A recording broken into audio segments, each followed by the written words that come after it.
Ja, die nächsten News und ich könnte mir wirklich voll die Kugel geben. Das ist jetzt kein Witz, ich weiß nicht, ob es letztes Jahr war oder sogar schon vorletztes Jahr. Nein, es war letztes Jahr, weil der GTS-Stand, der war da schon fertig. Und zwar habe ich heute mal die Schubladen durchgemacht vom GTS-Stand, ob da über was da alles drin ist, weil ich die Griffe, die ich gebaut habe, da eingeräumt habe und dann habe ich was gefunden. Und das darf ich echt keinem erzählen, wer ihr sagt das jemandem, weil ich habe da 2 Kärcher-Schläuche gekauft. Ich hole mal einen raus. Ich verlinke sie euch natürlich.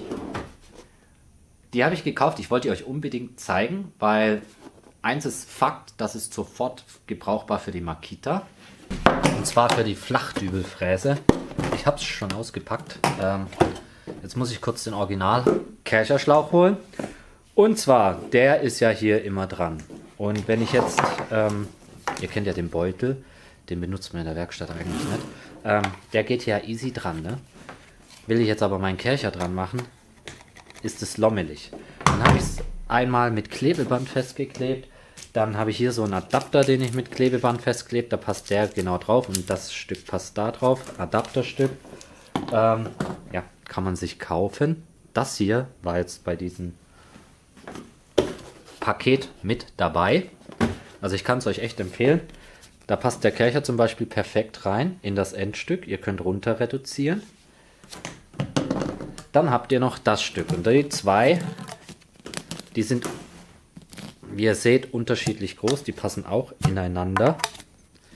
Jetzt ist es so, dieses dünne Teil passt exakt auf die Makita.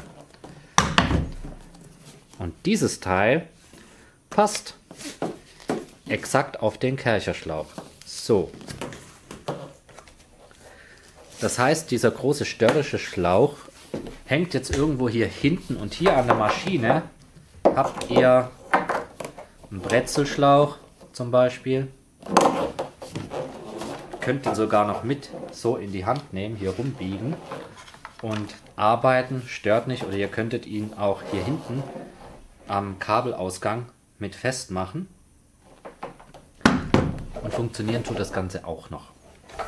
Jetzt werden wieder einige Leute kommen und sagen, muss ich mir in letzter Zeit hin und wieder mal anhören, der ist nur geldgeil und sonst was.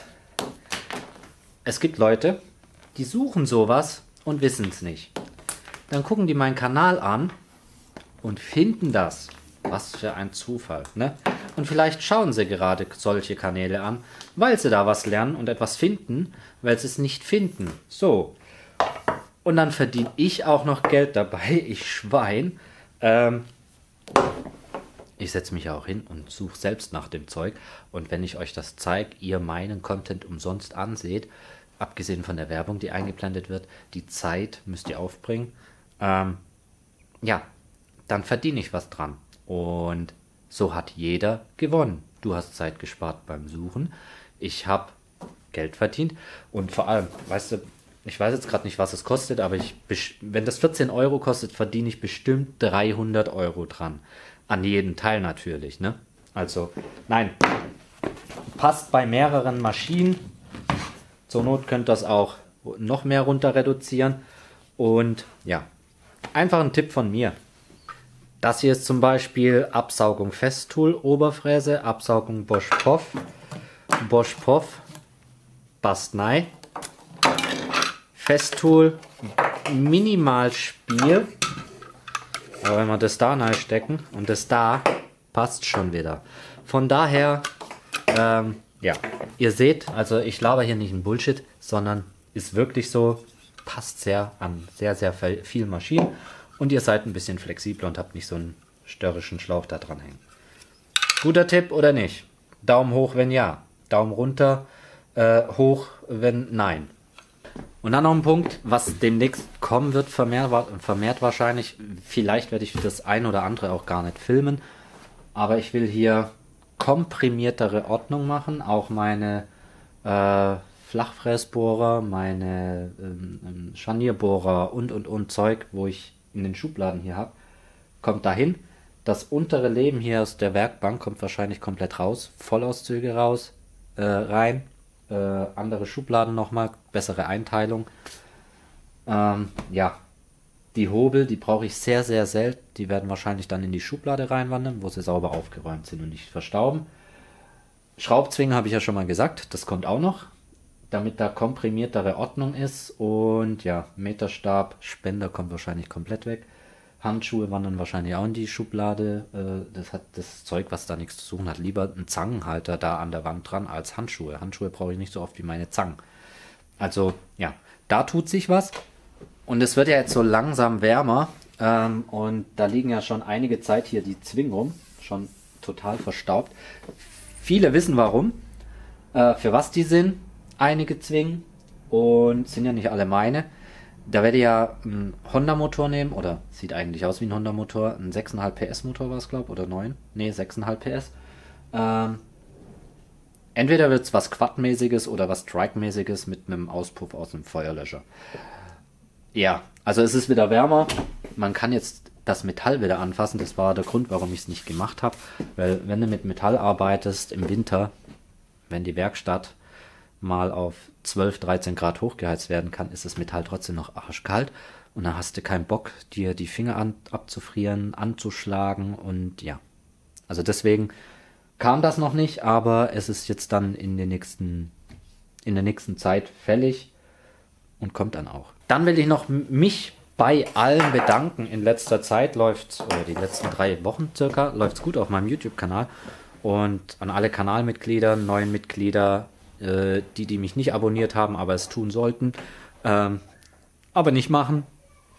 Trotzdem danke an euch und ja, läuft gerade gut und ich kann nicht meckern. Also ja, passt und danke an euch. Townies. Im letzten Video habe ich eine Frage an euch. Ich habe ja den Fresstisch gebaut, da habe ich Vollmaterial genommen, Gewinde durchgeschnitten und ich glaube, also ich muss mir jetzt einen Gewindeschneidsatz kaufen. Ich guck mal, ob ich 2 oder 3 finde. Ich verlinke die euch dann unten und wenn ihr die angeguckt habt zum Beispiel, schreibt ihr rein, für was ihr stimmen würdet. Also Hashtag 1, Hashtag 2 oder Hashtag 3 antworten, ohne anderen Text bitte. Also euren anderen Kommentar könnt ihr dann auch noch schreiben, aber wenn es um die Gewindeschneidsätze geht, bitte nur Hashtag 1, Hashtag 2 oder Hashtag 3. Ja, dann kann ich mal durchzählen, für was ihr gestimmt habt. Und dann muss ich mich mal für einen entscheiden, weil es geht ja in Sachen Metall los dann richtig fett mit Schraubzwingen und Stahl und Lager und Achse und Lenkung. Da brauche ich einen gescheiten Satz. Da komme ich nicht drum rum. Und von daher wäre es nett, wenn ihr mir da ein bisschen Feedback geben würdet. Und für denjenigen, also ich habe einem schon die Antwort gegeben, dieses rote Streichmaß, er hat auch gefragt, wo es das gibt, ist ein Woodpeckers, Paulini heißt das, Pocket Rule und ich habe es nur in Amerika gefunden. Ja, also Zoll, Porto, also Versandkosten. Was habe ich denn da noch bestellt? Das Ecklineal, glaube ich, habe ich gleich mitbestellt, damit sich das irgendwie rechnet in meinem Kopf. Also am Ende habe ich Zoll und Versand genauso viel bezahlt wie für die 2 Sachen. Also, oder der Winkel war es, ich weiß es nicht mehr. Auf jeden Fall, die 2 Teile haben genauso viel gekostet wie das andere. Ich glaube, insgesamt waren es 80 oder, 90 Euro oder so. Ne? Also, ist nicht billig. Gab es halt nicht in Deutschland zu dem Zeitpunkt. Ob es das dieses Jahr gibt in Deutschland, weiß ich nicht. Dann noch zum Thema Bitset. Da haben Leute gesagt, Quark, Scheiße, bla bla, Vera, bla bla, Vera. Vera. Jetzt mal ehrlich. Ich habe mir, wo ich YouTube angefangen habe, aufpassen, von Spax, weil ich ja nur Spax-Schrauben gekauft habe. Gehst du jetzt da rein? Muss man erst wissen, wie. Ne? Habe ich mir diesen, also da gibt es ein Set, diesen Adapter mit den Bits, habe ich mir gekauft. Die Bits sind hier hinten dran und den grünen von Spax habe ich 3-mal nachkaufen müssen. Dann habe ich ja die Schrauben gewechselt, bin von Spax zu Assi, Wirth-Schrauben, also von Wirth. Hab dann von meinem Norma Bitset, nein, stimmt nicht, das war ein Aldi Bitset, von meinem Aldi Bitset den T20 Bit genommen. Ich glaube, das komplette letzte Jahr, dieses Jahr und ja, also schon lang. Und der Bit ist immer noch ganz.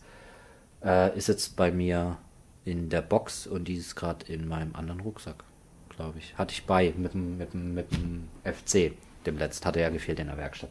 Auf jeden Fall, was ich damit sagen will, ist es ist nicht immer der Name, der drauf steht, sondern ich meine, ein Aldi-Bit, der bei mir über ein Jahr hebt und diese Box hatte ich ja vorher schon. Ne? Also ich habe das Kinderspielhaus draußen, glaube 300, 400 Schrauben da reingeballert oder noch mehr. Das ist auch T20 und der Bit ist immer noch ganz. Also es kommt oft drauf an, wie oft du damit abrutscht, wie oft du Geduld hast beim Ansetzen. Es ist nicht immer der Name. Also von daher, ja.